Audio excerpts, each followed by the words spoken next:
Salam alaikum wa rahmatullah. Donc la décision, elle est tombée. Hassani Hussein va être expulsé de France pour le Maroc. Le Conseil d'État, il s'est exprimé. Le sujet de la vidéo, c'est pas parler du Conseil d'État, voilà, gna gna gna, et c'est injuste, ce qui se passe, c'est pas ça le sujet. Le sujet, c'est de parler de la liberté d'expression des imams. Qu'est-ce qu'ils peuvent dire, qu'est-ce qu'ils peuvent pas dire, qu'est-ce qui s'est passé, pourquoi il est expulsé, et puis surtout, qu'est-ce qu'on doit faire maintenant, nous les musulmans aussi. On va s'arrêter brièvement sur cette thématique à la fin de cette vidéo, et c'est un sujet important. Mais avant tout, franchement, hier soir, je regardais sur les réseaux sociaux, qu'est-ce qui se passe, et quand je lis que la police, elle est là-bas, elle est présente, il y avait plein de voitures, il y a des photos, il y a des vidéos, c'est un truc de fou, on dirait qu'on va attraper Ben Laden, l'ennemi public numéro 1, il manquait plus que les drones, et peut-être qu'il y en avait des drones, je sais même pas, Voilà, donc on va le ramasser, on va le chercher, puis on veut un truc spectaculaire, on veut que ça soit comme dans les films. Même les journalistes sont là, manque de peau pour tout le monde, il a disparu en fait. Il n'est pas là, et apparemment il n'est pas là depuis un moment. Donc le côté spectaculaire, franchement, c'est étouffant.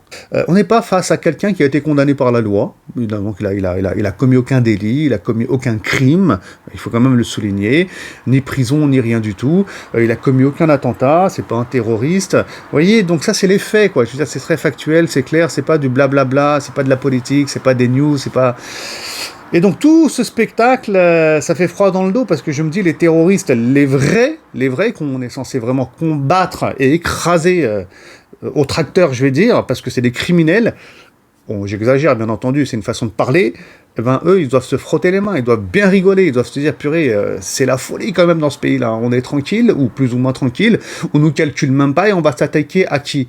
À Hassani Hussein, celui qui aime la France, celui qui a toujours fait la louange de la France. D'ailleurs, le Conseil d'État n'a pas dit que c'était quelqu'un qui détestait la République et la France, donc ça c'était impossible quand même, donc ça n'a même pas été souligné. Et donc finalement, qu'est-ce qu'on lui reproche? Deux choses importantes.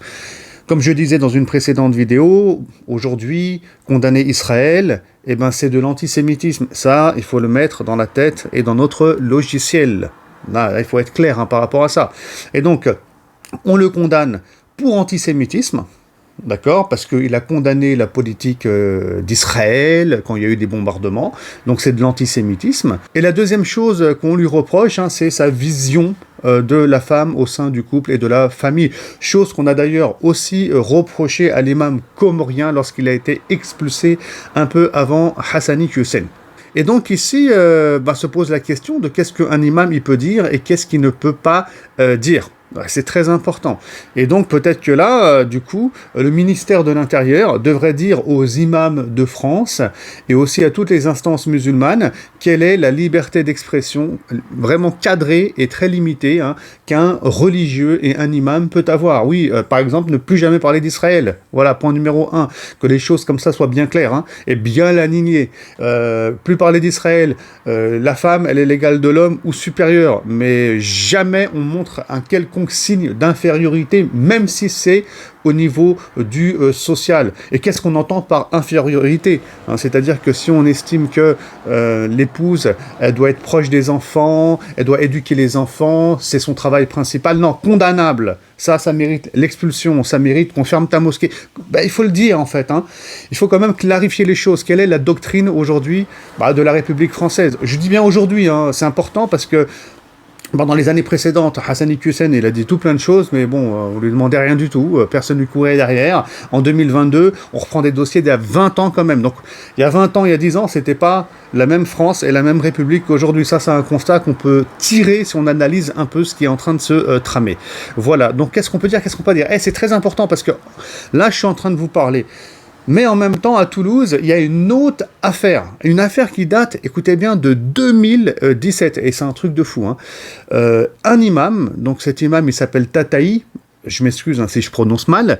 Il a été relaxé en première instance, mais ensuite, devant, je sais pas, c'est peut-être l'État, je crois. Bref, ils ont fait appel.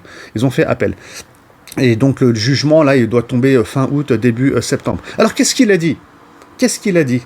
Cet imam, dans un prêche, dans un contexte bien précis, où les États-Unis d'Amérique avaient annoncé et étaient d'accord pour que Jérusalem devienne la capitale d'Israël. Donc il y avait tout un contexte. Donc il fait un prêche, sans doute le vendredi, Donc il parle d'Israël, il condamne certaines choses. Après, il va citer un hadith.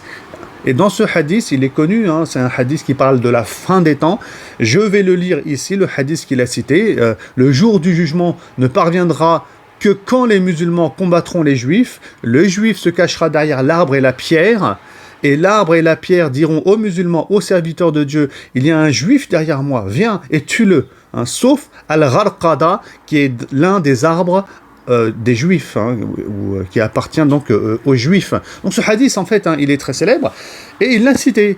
Voilà. Et donc ici, on l'accuse d'appeler au meurtre des juifs en France. Vous voyez, ça va loin. On parle d'antisémitisme. Voilà, donc, par exemple, ça serait bien que les imams en France, on leur donne une feuille de route. Une feuille de route. Voilà tous les hadiths qu'il faudrait plus citer dans Bukhari, dans Muslim, tous les versets du Coran qu'il faut absolument plus citer, donc les lister, vous voyez.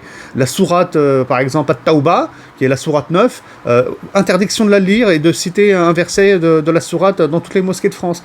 Donc je pense qu'il faudrait vraiment bien lister les choses pour savoir qu'est-ce qu'il a le droit de dire, qu'est-ce qui lui reste comme droit, hein, à l'imam quand il parle, vous voyez. Bon. Et tout ça, il va falloir le ficeler, sinon tous les imams comme ça, ils vont sauter les uns après les autres. Aujourd'hui, on expulse des imams qui n'ont pas la nationalité, demain on va enlever la nationalité. Ça, il faut que ça soit clair. Pourquoi ? Parce que si on estime que c'est de l'islamisme qui pousse ensuite au terrorisme, à partir de là, on peut justifier le fait qu'on enlève la déchéance, en fait, hein, de nationalité. Donc ça peut aller très loin. J'ai envie d'interpeller aussi ici les politiques. Bon, avec toute sincérité, hein, j'ai rien de personnel contre eux et contre qui que ce soit, se poser la question de mais quel message on envoie aux musulmans qui sont en France ? Non, franchement, c'est quoi le message qu'on envoie ? C'est dramatique. C'est-à-dire qu'on est en train de dire aux musulmans, même si t'aimes la France, nous on t'aime pas. Ça peut être interprété comme ça va vite. Ça va vite. C'est dangereux. Nous on t'aime pas. Les gens, tout le monde a sa liberté d'expression, d'accord ?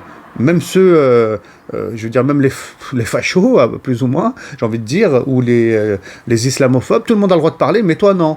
T'as pas le droit d'avoir ton avis. Et même en politique, quand tu parles politique, c'est le musulman qui parle, mais jamais le français. Et on t'aime pas et on veut pas ton opinion. Vous voyez ? Donc quel message on envoie ? Là, on joue avec le feu, parce que malheureusement, dans la société, il y a des gens qui sont très fragiles, sur un plan psychologique.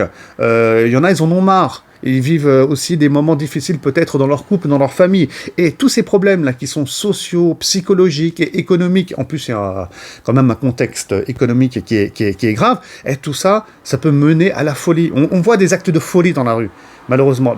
Il y a des musulmans, voilà, ils peuvent islamiser la folie et ils peuvent passer à des actes qui sont horribles et terribles. Alors maintenant, qu'est-ce qu'il faut faire ?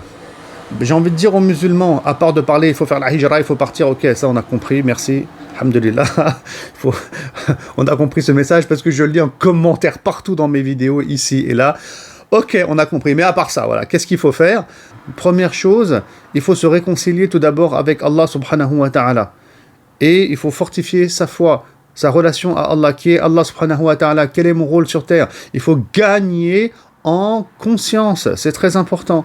Hein, parce que nous, comme disait Malek Ben Abi, vous voyez, si on est colonisé, c'est parce qu'on est colonisable. Et j'ai envie de dire que si on se fait écraser aujourd'hui et humilier en tant que musulman, c'est parce que on est humiliable et on est écrasable, tel un cafard. Ça, c'est une évidence.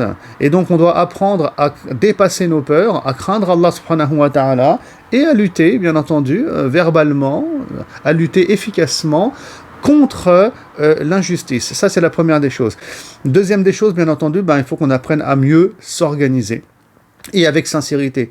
Et quand on parle de l'organisation des musulmans, il faut compter sur la jeunesse, sur des gens qui sont compétents. Donc, s'organiser. Et il faut qu'on s'organise dans le sens où tous les musulmans ensemble.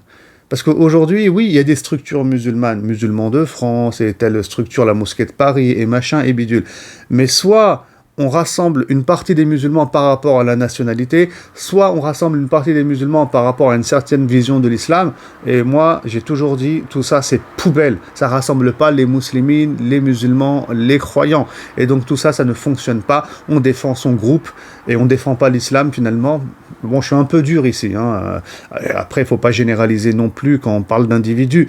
Mais non, il faut revoir cette idée-là d'organisation et de structuration. Alors certains me diront, oui, mais on a le groupe Les Musulmans qui est présent, machallah. Bon, je sais pas, ils n'ont pas dit un mot hein, sur l'histoire de Hassani Hussein, hein. Les musulmans d'ailleurs, hein. Et d'ailleurs je pensais même qu'ils interviendraient à la télévision avec des voix, avec des gens qui vont s'exprimer, etc. Bon, c'est ce qui avait été promis à un moment donné, mais rien. Donc c'est pour ça qu'il faut peut-être revoir les choses, restructurer les choses, redynamiser les choses. Et puis alors aussi, on me dit oui, c'est important de manifester. Puis apparemment il y a des gens qui vont manifester. Bon, pour moi, les manifestations dans ce genre de situation ne servent absolument à rien, si ce n'est sur un plan de la santé, sur un plan sportif. Vous voyez ? Là, pour renforcer les mollets, c'est important. Hein, la marche, c'est bien, mais en réalité, concrètement, ça sert à quoi? À rien. Si, ça sert à quelque chose d'autre aussi, excusez-moi. Le lendemain, vous allez voir dans tous les médias les islamistes dans la rue. Ça va être le gros titre.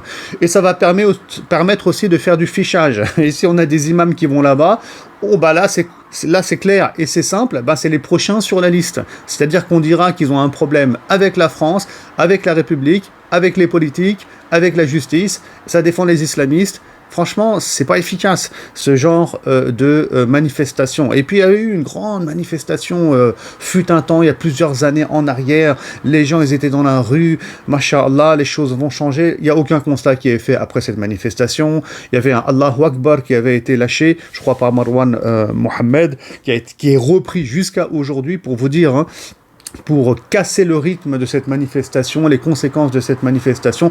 Et réellement, ça aboutit à quoi? Concrètement, ça aboutit à quoi? Moi, je fais le constat à rien, en fait. Donc, il faut trouver les solutions complètement ailleurs. Et donc, on doit mieux s'organiser, mieux se structurer. On aura l'occasion d'en reparler, Inch'Allah Ta'ala. Et puis, on espère vraiment que la lutte contre le terrorisme, réellement, aura lieu et sera très efficace, parce que moi, ce qui m'inquiète, voilà, en tant que musulman, en tant que religieux, ce qui m'inquiète, c'est qu'on n'est pas, à mon sens, en train de viser au bon endroit. On n'est pas, je répète, à mon sens, en train de viser au bon endroit et les bonnes personnes. Voilà. Et j'espère que les choses vont s'améliorer avec vraiment beaucoup de sincérité, parce que c'est odieux ce qui se passe en France et dans ce monde. À très bientôt pour une prochaine vidéo. Assalamu alaikum wa rahmatullahi wa barakatuh.